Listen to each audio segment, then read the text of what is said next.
এই প্রথমবার ঘরে তৈরি করলাম মিল্কশেক, দারুণ হয়েছিল খেতে।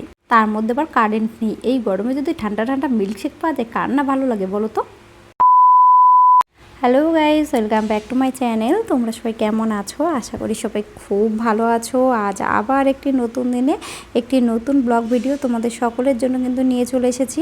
তো দেখতেই পাচ্ছ সকাল সকাল ঘুম থেকে উঠেই কিন্তু আমি চলে এসেছি রান্নাঘরে। আর প্রচণ্ড পরিমাণে গরম পড়েছে, আর তার মধ্যে আমাদের ঘরে কারেন্ট নেই।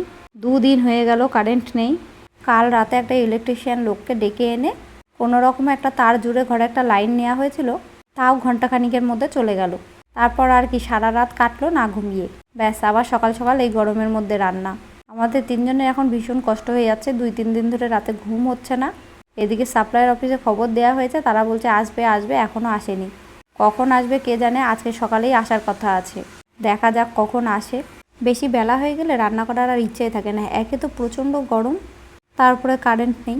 তো আজকে ভাবলাম সকাল সকাল একটু রুটি বানাই, আর রুটির সাথে কিন্তু বানিয়ে নিয়েছিলাম সুজি, আর বানিয়েছিলাম একটু তরকারি, মটরের তরকারি। তো চলো, এটাই হচ্ছে আজকে আমাদের সকালের খাবার। আর সোনামণিকেও আজকে সকালবেলা কিন্তু দুধ রুটি খাওয়াবো। আজকে একটু প্ল্যান আছে যে বিকেলবেলা একটু বেরোবো, যদি তাড়াতাড়ি কাজকর্ম সব কমপ্লিট করে নিতে পারি তাহলে সোনামণিকে নিয়ে বিকেলবেলা একটু ঘুরতে যাবো। তো দেখা যাক কি হয়। সোনামণির বাবার তো আবার ডিউটি আছে, সে যদি একটু ডিউটি ম্যানেজ করতে পারে তাহলে কিন্তু আজকে বিকেলবেলা ঘুরতে যাচ্ছি।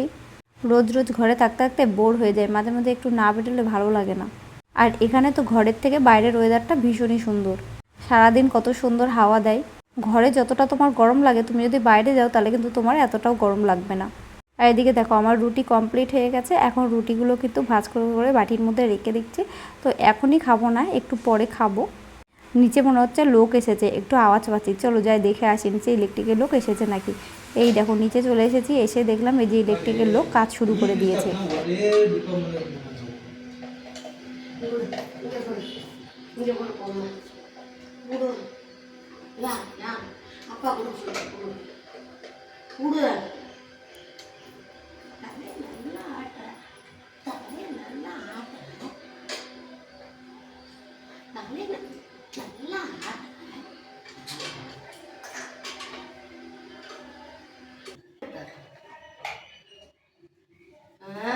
சரியான ஆள் தான். சரியான ஆள் தான்.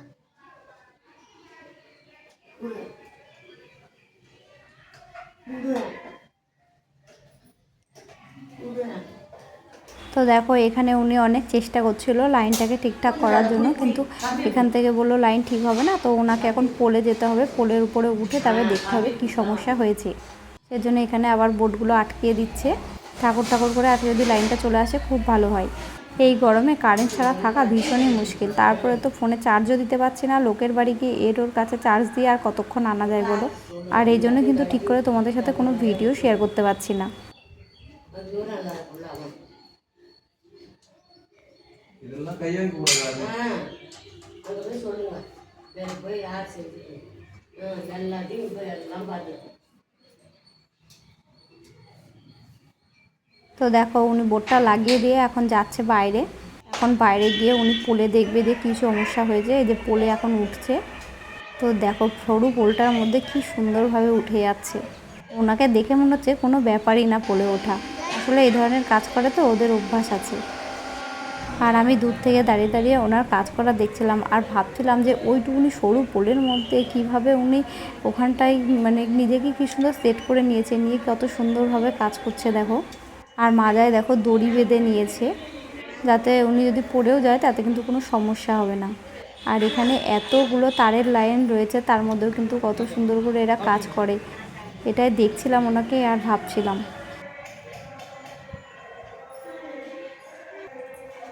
আর এই দিকে দেখো আমার সোনামণি কী করছে। সোনামণিরও কিন্তু খুব কষ্ট হয়ে যাচ্ছে গো গরমে, মেয়েটা ঘেমে টেমে একসা হচ্ছে।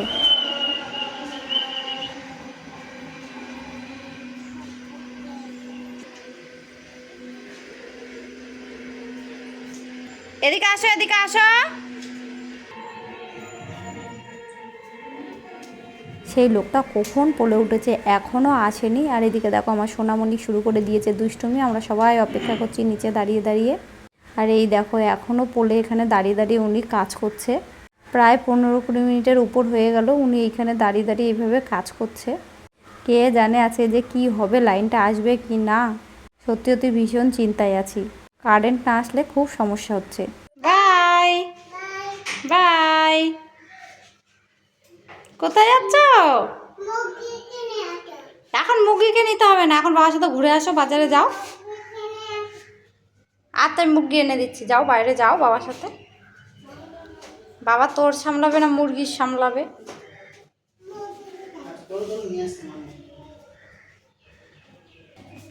এই নাও। বাজারে গেলে এগুলো নিয়ে যেতে হয়। হ্যাঁ, ধরে না ধরে না ধরে না ধরে না, ধরবা না, ওই যে বেড়ালটা দুষ্টু করবে কিন্তু। ধরে না, যাও। ওই যে বাবা বেরিয়ে গেল, বাবা বেরিয়ে গেল। আস্তে আস্তে নামো, আস্তে আস্তে নামো, আস্তে আস্তে। সামনে বসো বাবার। জল খাইয়েছো? জল খাওয়ানো হলো না।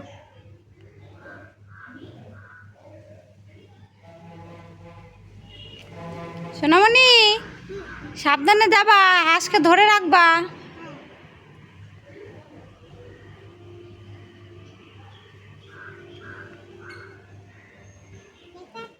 Tata, bye. তাড়াতাড়ি চলে আসবা। বাই।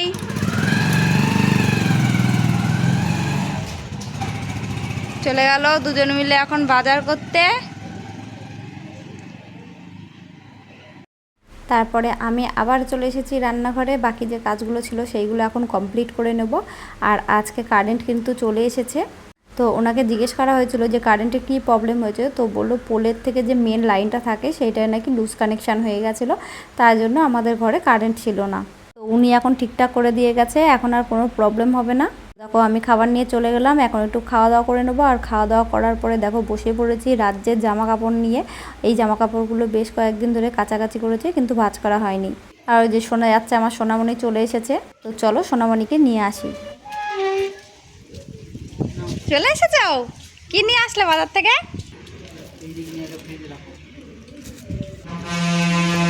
আসো আসো আসো। আর কিছু ধরতে হবে? হ্যাঁ, চলো মা চলো। কেমন ঘুরলে বাজারে সোনামণি? হাতে কি? চশমা।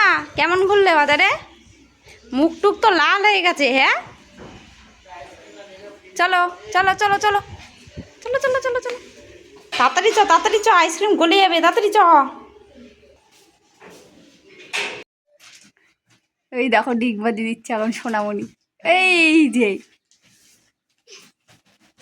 এই দেখো এবার ওর বাবা দেবে। যা পড়েই গেল।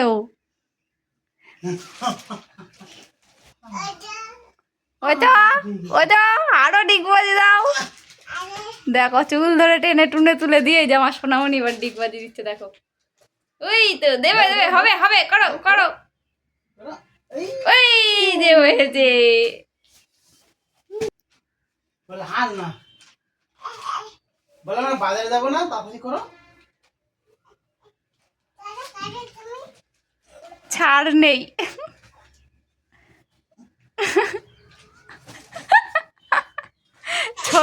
ছোটবেলায় ডিগবাজি দিত, এখন বড় হয়ে আমার মেয়ে শেখাচ্ছে। কি করছ? ওই যে এই যে দেখো দেখো, এইবার কাণ্ডটা দেখো কি করবে। বাবা বাড়ি থাকলেই ওর যত এইসব দুষ্টুমি। ওই যে হয়ে গেল। কি করছে এটা? কি করছো? ও লাফালাফি করছে। আস্তে পড়ে যাবা। এই দাদা উল্টে গেল রে, এই গাড়ি উল্টে গেল রে। এই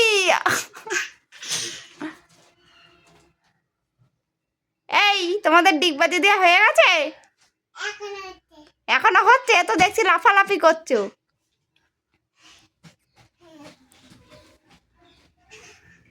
দেখো অবস্থা। এই এই এই এই, গাড়ি উল্টে গেল রে।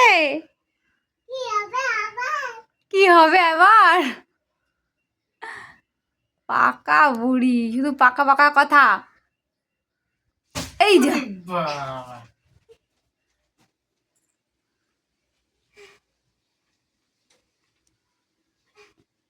না ছেড়ে দাও, এবার ছেড়ে দাও, আর করো না।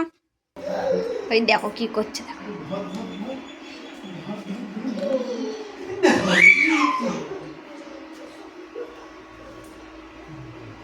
কি খেলা করছে এটা? আমরা ধরাধরি খেলা করছি। ধর, ধর, ধর।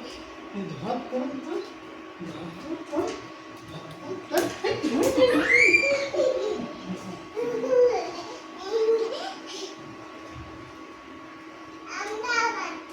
এই রে।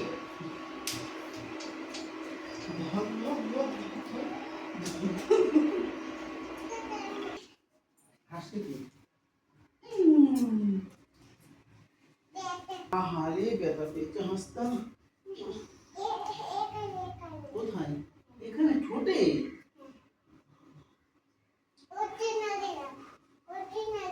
ওষুধ লাগিয়ে দিতে হবে? কি ওষুধ লাগাবে বলো তো?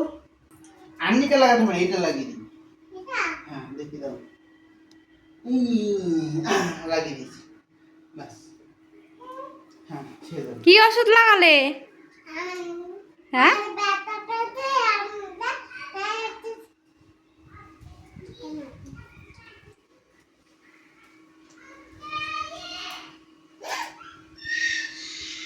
কি হলো? আবার ব্যথা পেয়েছে? কি হবে?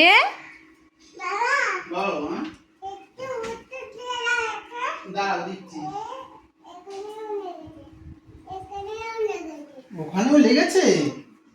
কই দাও, ওষুধ দিয়ে দিচ্ছি। ধরো, তুমি ধরো। কি ওষুধ লাগাচ্ছ মা? বলো অ্যান্টিবায়োটিক। কি আংকি বাংকিং না কি বলছো? আংটিং বাংটিং? বলে অ্যান্টিব্যাকটেরিন।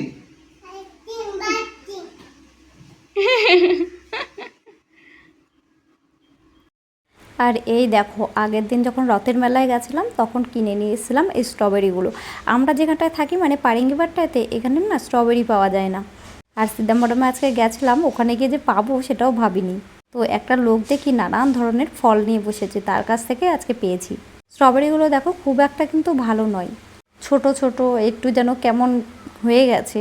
তা যাই হোক, নেই মামার থেকে তো কানা মামা ভালো, আর আমি কোনোদিনও স্ট্রবেরি খাইনি, তাই জন্যই কিন্তু স্ট্রবেরিটা নিয়ে আসা। এই এক বাক্স স্ট্রবেরির দাম নিয়েছে কিন্তু 130 টাকা।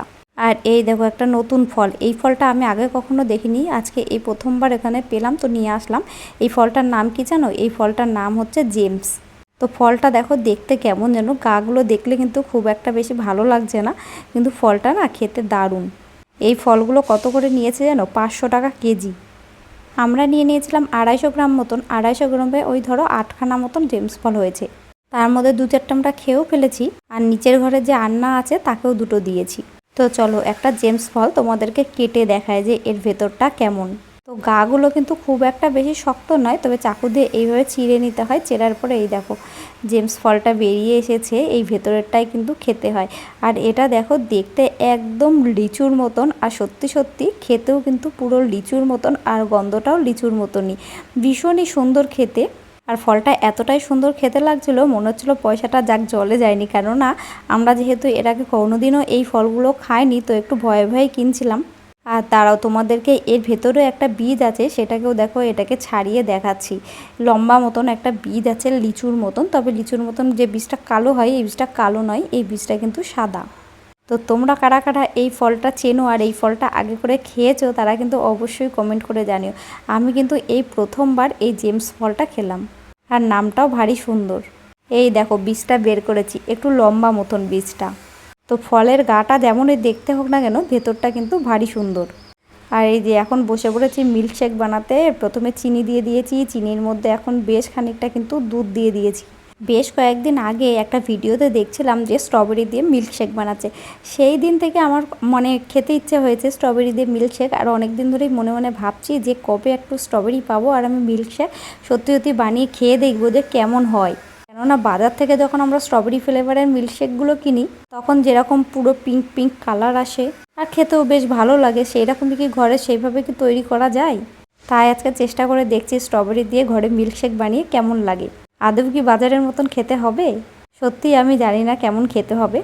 তো চলো দেখা যাক আজকে স্ট্রবেরি ফ্লেভারের মিল্কশেকটা কেমন খেতে হয়।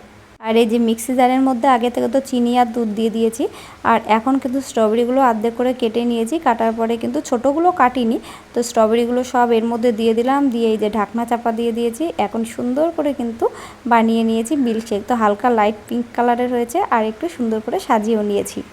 খেতে কিন্তু ভালোই হয়েছিল। তো চলো আজকের মতো ব্লগটি এখানেই শেষ করছি। দেখা হবে পরবর্তী একটি নতুন ব্লগে। তোমরা সকলে ভালো থাকো, সুস্থ থাকো, আর আমার ভিডিও ভালো লাগলে লাইক কমেন্ট শেয়ার করো। টাটা।